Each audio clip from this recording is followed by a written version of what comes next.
नमस्कार दोस्तों, मैं हूं संजय श्रीवास्तव। आप देख रहे हैं एनजीओ मित्र चैनल।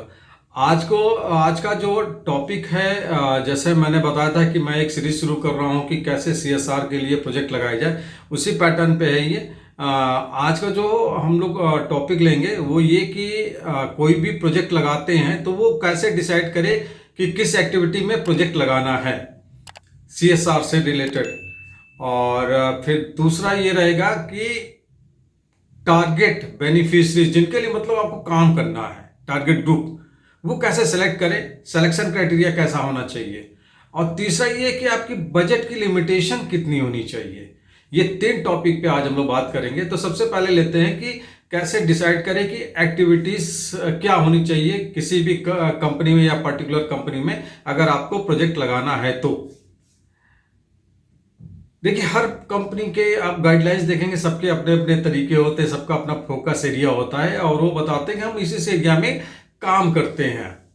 लेकिन आपको ज़्यादा सटीक जानकारी, सबसे एक्यूरेट नॉलेज कि किस एक्टिविटीज में ये कंपनी, पर्टिकुलर कंपनी ज़्यादा दे रही है, ये आपको पता चलता उनके पीछे के जो उन्होंने ग्रांट दिए हैं जिन भी एनजीओज को या जिन भी एक्टिविटीज पे, इसका रिकॉर्ड देखने पे। क्योंकि आप किसी के भी बारे में तभी जान पाएंगे जब उसके रिकॉर्ड को आप देख रहे हैं या रिकॉर्ड समझेंगे, तभी किसी के बारे में आप जान सकते हैं। तो इसका सबसे अच्छा तरीका क्या होता है कि आप जिस भी कंपनी में प्रोजेक्ट लगाने जा रहे हैं उस कंपनी के पीछे के 2-3 सालों के रिकॉर्ड्स को आप निकालिए। रिकॉर्ड्स बड़े आसानी से मिल जाएंगे। आप देखेंगे तो एमसीए के, मिनिस्ट्री ऑफ कॉर्पोरेट अफेयर के भी पोर्टल पे आपको किसी पर्टिकुलर कंपनी के रिकॉर्ड्स मिल सकते हैं, या फिर जो गवर्नमेंट का सीएसआर वाला पोर्टल है वहां के जरिए भी आपको बड़े आराम से मिल जाएगा। आप कहेंगे अगर तो मैं वो दिखा भी दूंगा कैसे आपको पिछला रिकॉर्ड देखा जाता है।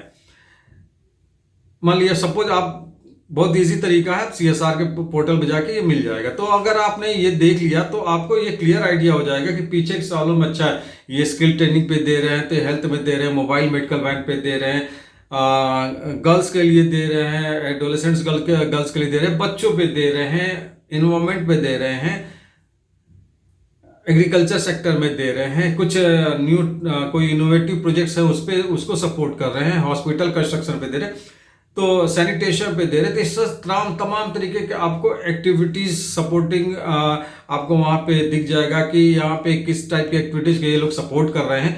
और ज़्यादातर जिन एक्टिविटीज को सपोर्ट करते हैं, मेरे ख्याल से आपको भी उसी एक्टिविटीज के बेस पे ही अपने प्रपोजल को डेवलप करना चाहिए। लेकिन अब ये एक्टिविटीज जो भी हो, लेकिन एक बात को आपको हमेशा ध्यान रखना होगा कि जो कंपनी एक्ट 2013 में जो एक अमेंडमेंट हुआ है, फिर सेक्शन शेड्यूल 7 का, जिसमें करीब शायद 12 टाइप की शायद जो है एक्टिविटीज को दिखाया गया है कि इन टाइप की एक्टिविटीज में आपको सीएसआर मिल सकता है। तो आपका जो भी उसमें जिस भी क्लॉज में आपकी एक्टिविटी आती है, जैसे मान लिया आप ओल्ड एज पीपल के लिए काम करें, तो आप उसमें देखेंगे कि 1, 2, 3, 4 कितने पे आ रही है। अगर मान ली चौथे पे आ रही है ओल्ड एज होम, तो उसमें आपको देना पड़ेगा कि आपका ये जो सेक्शन है, सेक्शन 13 के शेड्यूल 7 के 4th क्लास में आपको ये पर्टिकुलर एक्टिविटीज है। तो आपको ये देने से क्या होता है, सीएसआर कंपनीज भी इस चीज को इसी तरीके से सपोर्ट करते हैं, क्योंकि सारे रिकॉर्ड्स उनको भी ऊपर की तरफ देने होते हैं। तो अब अगर आपने इस तरीके से एक्टिविटीज डिसाइड कर ली, उनके पर्टिकुलर्स देखते हुए, पिछले के रिकॉर्ड्स देखते हुए, और वो शेड्यूल 7 में वो आ रहे हैं, तो फिर उस पर आप आगे प्रोजेक्ट बनाएंगे। अब तीसरा ये सेगमेंट है, अरे तीसरा ये मैटर है कि अब आपको किन लोगों के लिए काम करना है। तो ये बहुत मेजर चीज है, क्योंकि कोई भी कंपनी ये भी देखेगी कि आपका जो प्रोजेक्ट है उससे कौन सा सेगमेंट, कौन से टारगेट पीपल, कौन सा टारगेट ग्रुप बेनिफिटेड हो रहा है।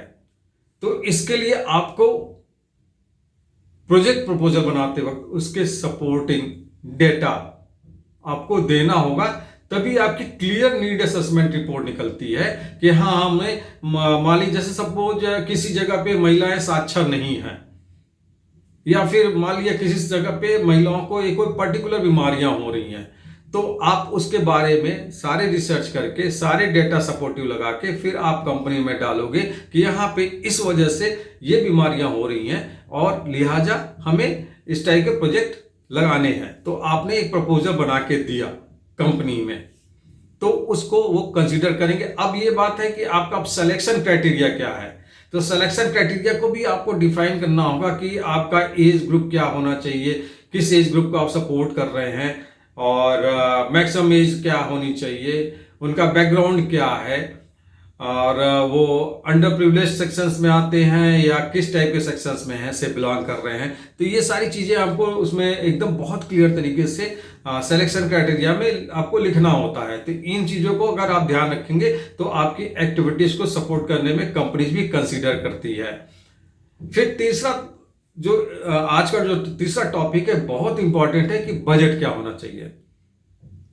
देखिए, बहुत सीधा साधा तरीका, अगर आपको जानना है कि बजट क्या होना चाहिए तो जिस भी पर्टिकुलर एक्टिविटीज में आप प्रोजेक्ट लगा रहे हो, आप देखो कि आपके पीछे के आपकी अपनी बैलेंस शीट में उस पर्टिकुलर, जैसे मान ली हमने कहा कि महिलाओं के हेल्थ के लिए, तो आपको ये देखना है कि पीछे के आपके बैलेंस शीट में महिलाओं के हेल्थ से रिलेटेड आपने क्या एक्सपेंसेस किए हैं, और उसके बाद भी टोटल आपका जो ओवरऑल एक्सपेंसेस है, मान लिया टोटल ओवरऑल आपका एक्सपेंसेस साल भर में हुआ है 15 लाख रुपए, ठीक है। तो आपको ये भी जोड़ते हुए चलना है कि पिछले 2-3 सालों के आपको एक एवरेज निकालना है और इस हिसाब से एक लिमिटेशन बनानी है। नॉर्मल तरीके से देखा जाए 3 साल के एवरेज को अगर आप उसका 50% कर देते हो तो वो आपका ऑलमोस्ट बजट होना चाहिए।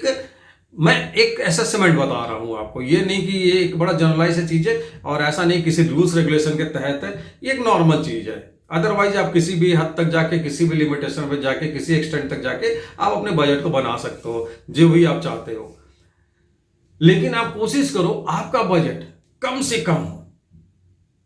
इसकी वजह होनी चाहिए कि अगर आपने रिकॉर्ड्स देखा ऑर्गेनाइजेशन का, कॉर्पोरेट का, कि आप देख रहे हैं कि वो ज्यादातर छोटे ही बजट दे रहे हैं, 2 लाख, 3 लाख, 4 लाख, 5 लाख, आपको भी इसी रेंज में रहना चाहिए। 10 लाख से नीचे आपको ट्राई करना चाहिए कि आपका बजट 10 लाख से नीचे ही हो।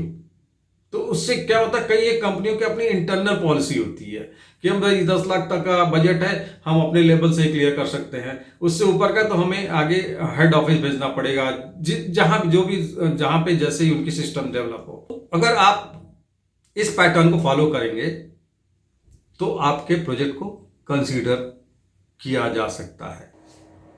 देखिए, क्या होता है कि अगर प्रोजेक्ट लगाना आपका काम है, अगर आपकी ऑर्गेनाइजेशन काम कर रही है और आपको फंड की जरूरत है तो आपको प्रोजेक्ट बना के प्रोजेक्ट लगाना ही होगा।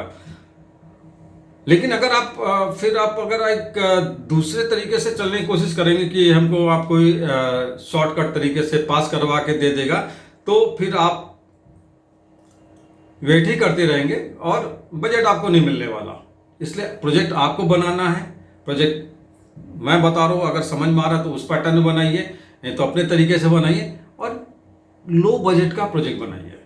अब कंपनियों में लगाइए, सारे डाटा बढ़िया तरीके से आप प्रेजेंट कीजिए, सारे उसके एनालिसिस अच्छे तरीके से कीजिए, साफ सुथरा बजट बनाइए। बहुत ऐसा नहीं है कि प्रोजेक्ट बनाना है इतना टिपिकल काम है कि उसके लिए आपको जगह जगह दौड़ना पड़ेगा। आप नॉर्मल तरीके से, जिस भी तरीके से आप अपने प्रोजेक्ट को आप रन करा सकते हैं, उसी तरीके को, वही मेथोडोलॉजी, वही स्ट्रेटेजी, वही सारी, ऐसा नहीं कोई बहुत टेक्निकल चीज है, उस तरीके से जैसा आप कर सकते हो उस तरीके से उसको डेवलप करके कंपनियों में दीजिए।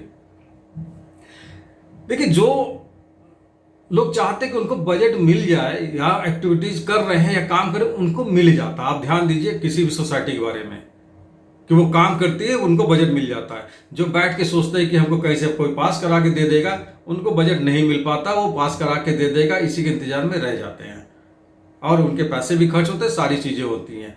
तो जिनको करना होता है वो किसी हद तक जाके करते हैं। इसलिए ये ना दिमाग में रखिए कि CSR नहीं मिलता है और लोग ऐसे कहते हैं। अगर आपको ऐसा लगता है तो आप भी CSR जो कंपनियां दे रहे हैं उनके रिकॉर्ड्स को चेक कीजिए और आपको दिख जाएगा कि कितनी एनजीओ को ये लोग सपोर्ट करते हैं।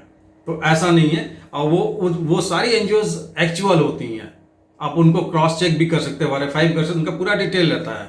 तो ऐसा नहीं है कि नहीं मिलता बजट मिलता है। आपको उसके अनुसार लगाना पड़ेगा, जिस तरीके से कंपनी चाहती है।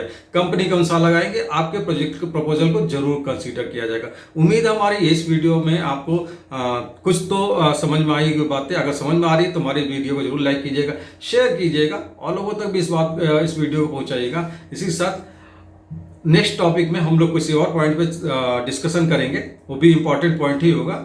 और इसके बाद नमस्कार, जय हिंद।